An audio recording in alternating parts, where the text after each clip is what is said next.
Hi வணக்கம் நண்பா நண்பீஸ். நீங்கள் பல கம்பெனியில் வேலை மாதிரி வந்தவரா, இல்லை பழைய பிஎஃப் பணத்தை விட்டு அதை எடுக்க முடியாமல் கவலையில் இருக்கீங்களா? அந்த பணத்தை எடுக்க ஆஃபீஸாக அலைஞ்சி ஃபார்ம் ஃபில் பண்ணி மேனேஜர்கிட்ட கையெழுத்து வாங்கி காத்திருந்த காலமெல்லாம் பார்த்தீங்கன்னா மாறியே போச்சு.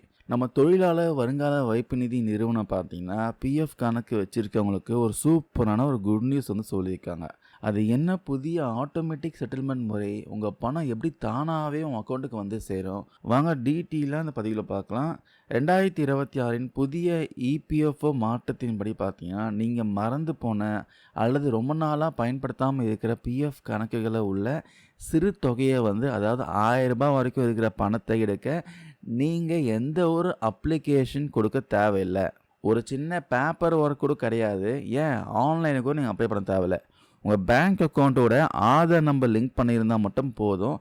அரசாங்கமே ஆட்டோமேட்டிக்காக அந்த பணத்தை டைரெக்டாக உங்கள் பேங்க் அக்கௌண்ட்டுக்கு அனுப்பிடுவாங்க. அது எப்படி தானாக பணம் வரும்னு கேட்கலாம். ரூல்ஸ் படி பார்த்தீங்கன்னா ஒரு இபிஎஃப் கணக்கில் தொடர்ந்து 3 வருஷம் எந்த ஒரு டிரான்சாக்ஷன் பரிவர்த்தனையும் நடக்கலைன்னா அது செயல்படாத கணக்கு, இன்னாப்பரேட்டிவ் அக்கௌண்ட் அப்படின்னு கருதப்படும் சொல்கிறாங்க. இப்படி 3லேருந்து 20 வருஷமாக எந்த பண பரிமாற்றமும் இல்லாமல் முடங்கி கிடக்கும் கணக்குகள் தான் பார்த்தீங்கன்னா அரசு இப்போ டார்கெட் பண்ணியிருக்காங்க. பிஎஃப் கணக்கில் தேங்கி கிடக்கும் நிதியை பற்றின தரவுகள்லாம் பார்த்தீங்கன்னா இப்போ வெளியே வந்திருக்கு.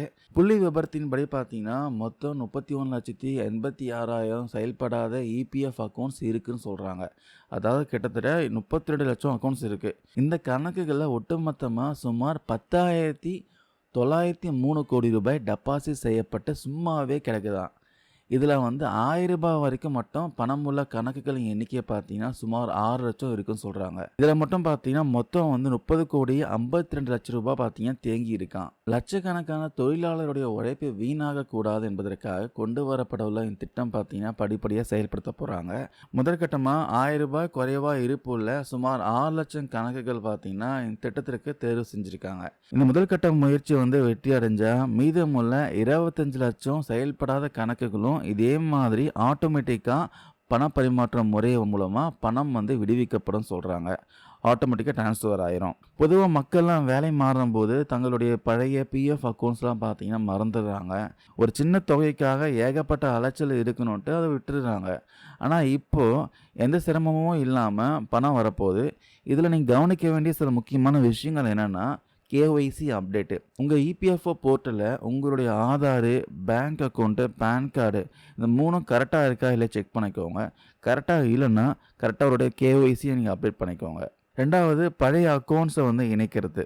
ஒருவேளை உங்கள் பழைய பிஎஃப் கணக்கில் 1000 ரூபாய்க்கு மேலே பணம் இருந்தால் அது தானாக வராது. நீங்கள் யூஏஎன் போர்ட்டல் லாகின் பண்ணி one member one EPFO account option use பண்ணி பழைய அக்கௌண்ட்டை புது அக்கௌண்ட்டை கூட நீங்கள் மெர்ஜ் பண்ணிக்கலாம். 3வது நாமினி. உங்கள் கணக்குக்கு நாமினி சரியாக இருக்கா இல்லைன்னு செக் பண்ணிக்கோங்க. ஏன்னா நாமினி கட்டாயம் சொல்லியிருக்காங்க. ஒவ்வொரு பிஎஃப் அக்கௌண்ட்டுக்கும் நாமினேஷன் பண்ணியிருந்தால் மட்டும்தான் பிஎஃப் அக்கௌண்ட் மூலமாக பணம் எடுக்க முடியும், பார்த்துக்கோங்க. ஸோ பல வருஷமாக தீர்க்கப்படாமல் இருந்த பழைய பிஎஃப் கணக்குகளுக்கு இப்போது சூப்பரான தீர்வு கிடச்சிருக்கு. ஸோ இதெல்லாம் நிறைய பேருக்கு பார்த்தீங்கன்னா பணம் ஆட்டோமேட்டிக்காக சேரப்போகுது. இந்த பயனுள்ள தகவல் கண்டிப்பாக நிறைய பேர் ஷேர் பண்ணுங்கள். இது விஷயமா கருத்துக்கள், டவுட்ஸ் ஏதாவது இருந்தால் கமெண்ட்ஸ் பண்ணுங்கள். தேங்க்யூ நண்பா நண்பீஸ்.